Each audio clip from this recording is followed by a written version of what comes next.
Eu vou conversar com o Tiago Rosman da Silva. Ele é presidente do CAU do Rio Grande do Sul, Conselho de Arquitetura e Urbanismo.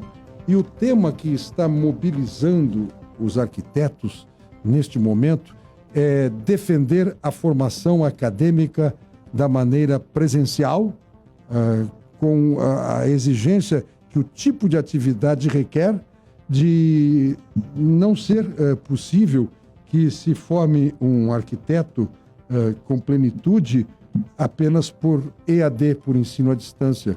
Há carreiras que podem, há carreiras que não podem.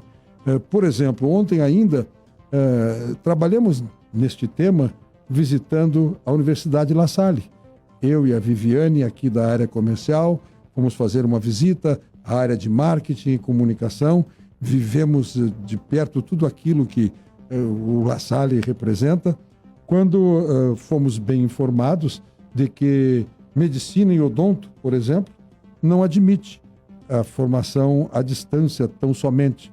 E os arquitetos também colocam sobre a mesa esta reivindicação de que a formação que vá trazer alguém a responsabilidade de fazer os projetos que depois engenheiros executam e tudo mais, tenha a possibilidade de se exigir o curso presencial.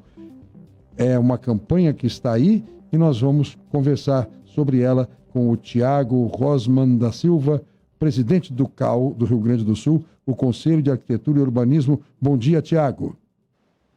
Bom dia, Brito. Bom dia aos ouvintes aí da rádio. Um prazer poder conversar contigo e com todos vocês aí novamente para levar as ações, as políticas aí do Conselho de Arquitetura e Urbanismo que a gente está, desenvolvendo e elaborando aí em prol do acesso da sociedade, à nossa profissão, a profissão da arquitetura e urbanismo. Te agradeço, Brito, mais uma vez por essa atenção. Um detalhe que eu vejo aqui, mais ou menos traçando o dia a dia de um estudante, os arquitetos colocam que não pode exclusivamente se incentivar a modalidade EAD quando nós temos atividades que são necessariamente presenciais. Um ateliê de projetos, o laboratório, a biblioteca, a interação entre professores e estudantes. Eu digo com muita tranquilidade e transparência, independentemente das atividades que possam trabalhar sem a exigência plena da presença, vou trabalhar a área que eu conheço razoavelmente, a área do direito. Eu acho difícil formar-se, por exemplo, um advogado de jure sem que ele tenha o contato olho a olho com o seu professor, sem que ele tenha a vivência de uma experiência de oratória e outros exemplos. E assim, por que os médicos e os odontólogos corretamente exige-se para que se formem o ensino presencial? Eu acho que é por aí a reivindicação dos arquitetos e eu pergunto, como a campanha avançará, Tiago? Quais são os atos, quais as medidas que os arquitetos e urbanistas estão tentando para fazer valer esta proposta de que, para formar-se um arquiteto, também exista a exigência da atividade presencial? Bom, Brito, iniciamos por uma questão conceitual. Como tu comentaste, o trabalho do arquiteto urbanista é um trabalho eminentemente presencial, físico. Ou seja, nós somos responsáveis por organizar o espaço de vida das pessoas, da sociedade. Seja na sua casa, no seu trabalho, na praça, no planejamento da cidade. Então, é um trabalho eminentemente presencial. Temos dificuldade de realizar um trabalho sem reunir com o cliente, visitar a obra, participar das atividades do dia a dia, ou seja, organizar as atividades do dia a dia do nosso trabalho. Então, essa é uma leitura inicial, que o nosso trabalho é um trabalho presencial físico, que exige, na formação em graduação, que exige essa presencialidade. O ensino de projeto, ou seja, resolver um problema espacial através da elaboração de um projeto de arquitetura e urbanismo, é um trabalho eminentemente de troca. uma troca entre o aluno e o professor, uma troca entre os próprios estudantes, ou seja, um ambiente que permite essa troca de maneira intensa. E a faculdade, de alguma maneira, ela simula o ambiente de trabalho, ou seja, a nossa relação com o cliente, ela é uma relação que exige a presencialidade na grande maioria das oportunidades. Então, esse ensino que nós temos aqui no Brasil, né, inclusive o ensino de arquitetura é referência para outros cursos, né, a gente chama o trabalho em ateliê, ou seja, reunir o grupo de estudantes para conseguir enfrentar aquele problema de projeto de maneira conjunta, cada um muitas vezes dando a sua visão, a sua possibilidade de solução. No momento em que a gente abre mão da presencialidade do ensino do projeto, né, e de algumas outras matérias que geram atribuição profissional, a gente está minimizando, a gente está dificultando essa formação, a gente está estreitando muito a possibilidade de atuação futura do profissional. Então, a nossa visão é que, e essa é a nossa maior, nós temos duas grandes teses, né? Essa primeira grande tese é a seguinte: o EAD não é uma modalidade, o EAD é uma ferramenta. Inclusive, somos favoráveis, entendemos que é uma ferramenta poderosa, ou seja, as novas tecnologias vêm com força, mas elas vêm, Brito, para melhorar o ensino e não para substituir. E como está posto, o EAD vem para substituir todo o ensino.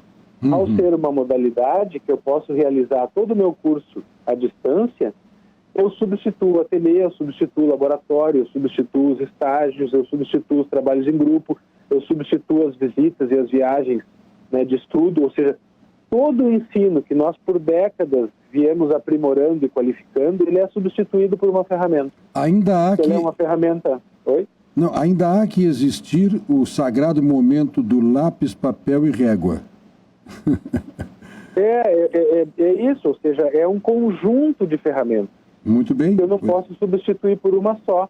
Né? E é isso que está acontecendo. E é contra isso que nós nos insurgimos, porque a gente fica muito preocupado com a qualidade dos formandos, né, dos egressos, né, de um curso desse. Então essa, Brito, é a nossa primeira grande tese. Que o EAD não é uma modalidade, é uma ferramenta. Muito bem. E essa ferramenta é uma ferramenta valiosa para ser incorporada ao ensino de qualidade que nós já temos. Inclusive, o Rio Grande do Sul é uma referência nacional, né, seja nas universidades públicas, né, que nós temos aí 3 ou 4, seja nas universidades privadas, seja nas universidades comunitárias. Né? Então, a gente tem, né, aí na região a Unicinos, a Fevale, que são referências, né, de formação de qualidade na área da arquitetura e urbanismo, e nós não podemos agora submeter essas faculdades a precarizarem o seu ensino porque não suportam a concorrência do EAD. Um dado cobra importante. uma mensalidade muito pequena, e o que entrega está muito aquém do que entregam as nossas faculdades tradicionais. Então eu citei, né, poderia citar outras, mas eu cito as da região.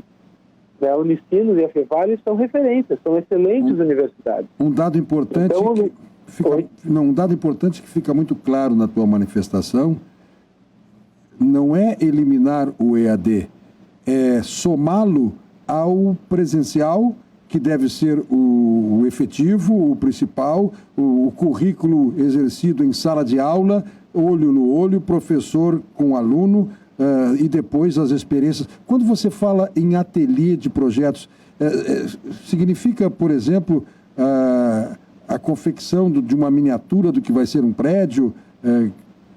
Como é que funciona o ateliê? O ateliê é um espaço de ensino, ou seja, um espaço de aprendizagem que ele exige essa presencialidade. O ateliê, de alguma maneira, ele simula um escritório de arquitetura, ou seja, eu tenho um projeto, eu reúno a minha equipe para desenvolver aquele projeto. Né? E o que tu está comentando, Brito, das maquetes, né, dos modelos físicos, né, também. Né? Ou seja, o EAD não tem maquetaria, não tem os laboratórios, ou seja, como é que eu vou fazer ensaios, por exemplo, né, de condicionamento térmico e acústico, de habitabilidade, ensaios de resistência dos materiais, num formato EAD? eu estou perdendo toda uma parte importante do ensino, que é o contato direto do profissional com esses materiais, com essas técnicas, com essas práticas. Eu sempre procuro ser didático o máximo possível, e vou te pedir, então, que me ajude a explicar ao ouvinte até onde vai o arquiteto, onde é que começa o engenheiro, como é que os dois se somam, é possível uma construção só com um deles, temos que ter o trabalho da arquitetura e da engenharia. Expõe isso para o nosso público, por favor. Assim, nós temos, são profissões complementares. Tá? Então, eu te diria assim, que em construções, em grandes obras, nós vamos ter sempre uma equipe, né, de vários profissionais. Então, ou seja, são profissões complementares, mas que têm formações bastante diferentes e bastante específicas. O arquiteto é o profissional que tem a visão do todo, a visão do conjunto, né, consegue coordenar o conjunto de projetos a partir da solução espacial, arquitetônica.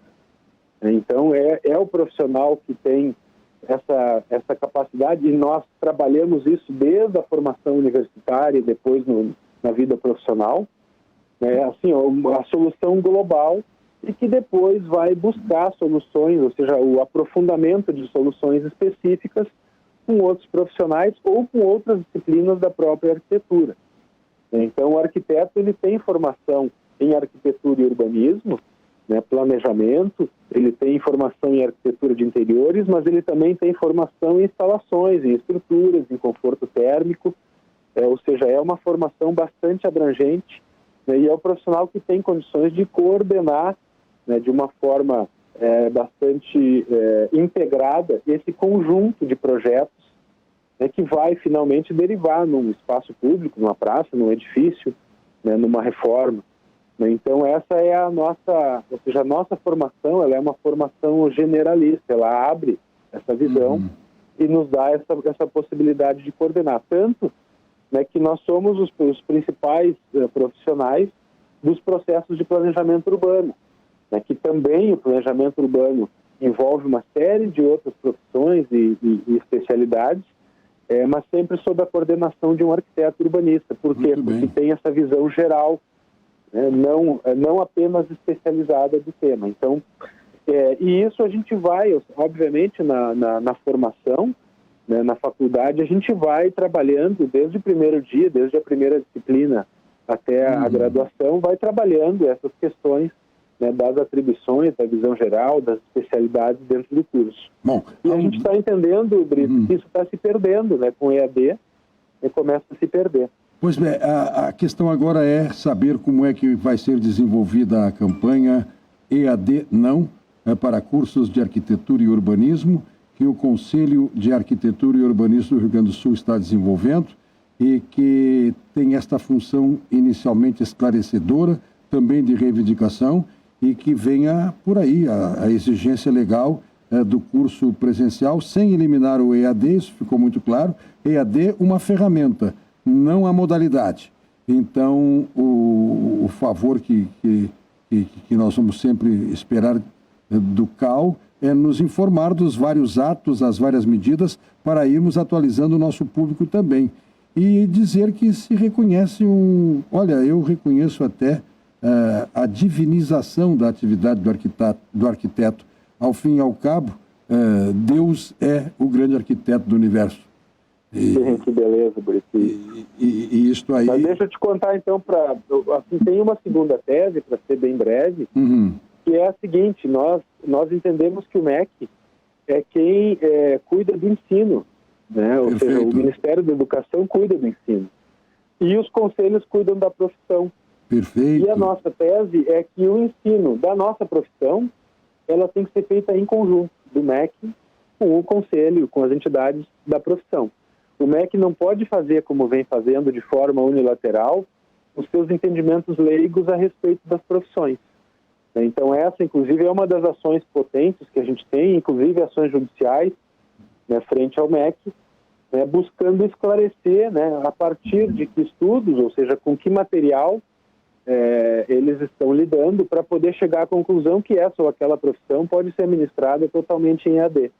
Então a gente vem tendo aí algumas vitórias administrativas e judiciais importantes, né, na defesa dessa tese, né, de que devemos trabalhar em conjunto com o MEC, né, no ensino da nossa profissão. O MEC não tem competência para tratar da nossa profissão de maneira unilateral.